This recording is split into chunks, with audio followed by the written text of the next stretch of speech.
नमो नमः विद्यार्थियों। संस्कृत विषय की कक्षा 8 में TSN ऑनलाइन क्लास पर आप सभी का स्वागत है। विद्यार्थियों, प्रीवियस वीडियो में हमने रुचिरा तृतीय भाग जो आप लोगों की संस्कृत विषय की पाठ्य पुस्तक है बच्चों, उसका जो चैप्टर 14 है आर्यभट्ट, इस शीर्षक से जो पाठ है बच्चों उसका हमने कुछ भाग पढ़ा था और आज की कक्षा में हम पाठ के शेष भाग को कंप्लीट करेंगे बच्चों। ठीक है, तो हमने बेसिकली पढ़ा था बच्चों कि आर्यभट्ट महोदय ने ही इस सिद्धांत को सर्वप्रथम चलाया था। कौन सा सिद्धांत? कि पृथ्वी गतिशील है, सूर्य स्थिर है, जबकि पृथ्वी गतिशील है जो कि अपने अक्ष पर घूमती है। ये सिद्धांत अच्छी तरह से स्थापित किसने किया था? आर्यभट्ट महोदय ने किया था।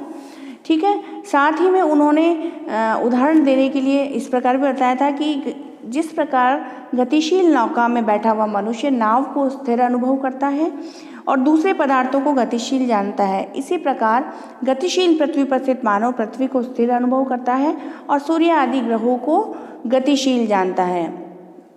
ठीक है, साथ ही में हमने बच्चों अब तक पढ़ा था कि 476 ईस्वी में आर्यभट्ट महोदय का जन्म हुआ था। ठीक है, और आर्यभट्टियम ग्रंथ की इन्होंने रचना की थी। ठीक है, और पाटलिपुत्र के निकट उनकी प्रयोगशाला भी थी और इससे अनुमान लगता है कि उनकी जो कर्मभूमि है वो पाटलिपुत्र रही होगी। ठीक है बच्चों, तो हमने पेज नंबर 103 का जो ऊपर फर्स्ट पैराग्राफ फिनिश हो रहा है, कंप्लीट हो रहा है, वहाँ तक पढ़ा था बच्चों। सेकेंड पैराग्राफ जहाँ से स्टार्ट हो रहा है वो देखते हैं हम। आर्यभट्टस्य योगदानं गणित ज्योतिषा संबद्धं वर्तते यत्र संख्यानाम आकलनम महत्वम आदधाति। यानी कि आर्यभट्ट का योगदान जो है वो गणित ज्योतिष से संबद्ध रखता है और यत्र यानी जहाँ संख्यानाम आकलनम, जहाँ संख्याओं का आकलन महत्व रखता है। आर्यभट्ट फलित ज्योतिष शास्त्रे न विश्वसिति स्म, और फलित ज्योतिष शास्त्र में आर्यभट्ट विश्वास नहीं करते थे। गणितीय पद्धत्या कृतम आकलनम आदत्य एव तेन प्रतिपादितम यद ग्रहणे राहु केतु नामको दानवो नास्ति कारणम। और गणित पद्धतियाँ यानी कि गणित की पद्धति से ही किए गए आकलन को आधार बनाकर ही उन्होंने प्रतिपादित किया था कि क्या प्रतिपादित किया उन्होंने कि ग्रहण में राहु केतु नामक जो दानव है वो इसका ग्रहण का कारण नहीं है। ठीक है ना, और तत्र तो यानी कि वहाँ तो सूर्य चंद्र पृथ्वी इति त्रीणि एव कारणानि, यानी कि ग्रहण का कारण राहु केतु नामक दानव नहीं है, और जबकि कौन कारण है?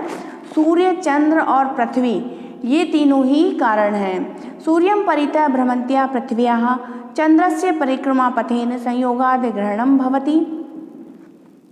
यानी कि सूर्य के परिक्रमा पथ में, यानी कि सूर्य के चारों ओर जो पृथ्वी जो घूमती है तो चंद्रमा के परिक्रमा पथ के साथ संयोग होने से क्या होता है? ग्रहण होता है। यदा पृथिव्या छायापातेन चंद्रस्य प्रकाश अवरुध्यते तदा चंद्रग्रहणं भवति। यदा यानी जब पृथ्वी की छाया पड़ने पर चंद्रमा का प्रकाश अवरुद्ध हो जाता है तब क्या होता है? तब चंद्र ग्रहण होता है। तथैव पृथ्वी सूर्ययोः मध्ये समागतस्य चंद्रस्य छायापातेन सूर्यग्रहणं दृश्यते। तथैव और उसी प्रकार पृथ्वी और सूर्य के बीच में आए हुए चंद्रमा की छाया पड़ने से क्या होता है? सूर्य ग्रहण होता है।